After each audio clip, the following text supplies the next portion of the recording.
A friend of the show. You might have seen him on our YouTube channel, Mutt Stats, breaking down all the key facts and figures that you need to know ahead of the key games in the Premier League weekend. City, lack of goals, almost 20 less than they scored this stage last season. What's the problem?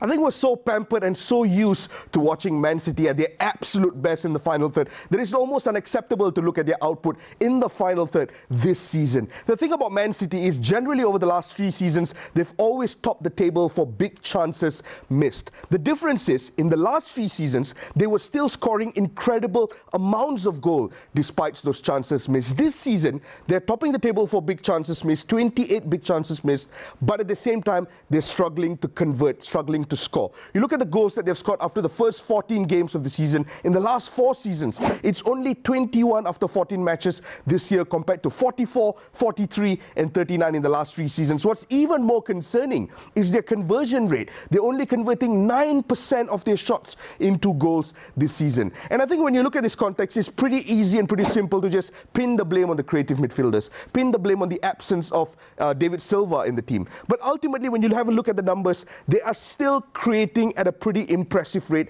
with Kevin De Bruyne at the forefront, Joao Cancelo evolving into an incredible playmaker, pseudo-playmaker on the flanks as well. You look at all these different criteria: open play, shot creating action, key passes, passes into penalty area. In a lot of these criteria, they're ranked second in the Premier League this season. In fact, for line-breaking passes, they're ranked first in the Premier League this season. What this goes to show is that ultimately City are continuing to create a lot of chances, but they're just having problems converting those chances in the final third. Because if you take a look at the 4 players that have played primarily up front in the absence of Sergio Aguero due to injury this year, a lot of these players are struggling to kind of hit that sort of numbers that made them such prolific names in previous seasons. Raheem Sterling's expected goals, 3.8, puts him at 26th in the Premier League. Gabriel Jesus, which is the more concerning one, 1.8 expected goals, puts him at 71st in the Premier League this season. Let's zoom in a little bit on Gabriel Jesus, because a month ago, we brought you Gabriel Jesus' numbers before the Manchester derby, and we spoke to you how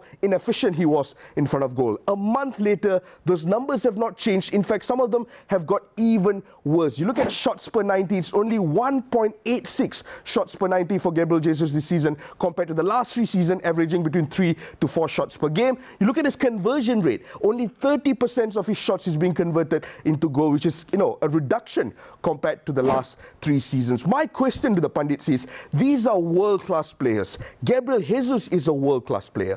What's causing this sudden change in form this season compared to the level that they've been performing in the last few seasons at such a consistent rate for Manchester City? Many thanks there to Mutt Stats. Jesus isn't involved today. No goals in his last 5 starts as well. They are creating chances, guys, but they're not finishing it. What's the issue? Who's not stepping up? Aguero has been missing, yes, but he hasn't scored in almost 48 weeks. That's almost a full year in the Premier League. Gail?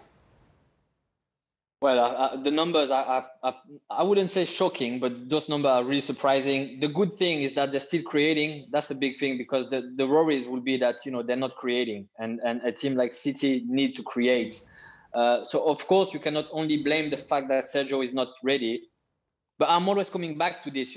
It's one thing to be a player who is number 2 of Sergio Aguero and who has to perform every now and then. Every 2-3 games, you've been asked to play 90 minutes and do your thing and do well. And you will do well because you have quality, you have energy, you are young and you are hungry. Yes. But when the guy is out for a year and then you need to step it up, that's where the real question is. That's why I'm coming back to the goalkeeper.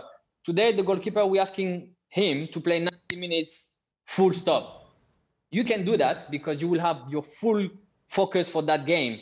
Can you do this every 3 days for 2, 3, 4, 5 months in a row? Not many players can do this. And this is, for me, how crucial Aguero has been for City. Not over the last 4 years, but over the last 6, 7 years. For me, he's that kind of guy that can create something out of nothing, rather than other players who will perform when the team is performing. Yeah. Aguero can perform on his own, and for me, that is a big difference.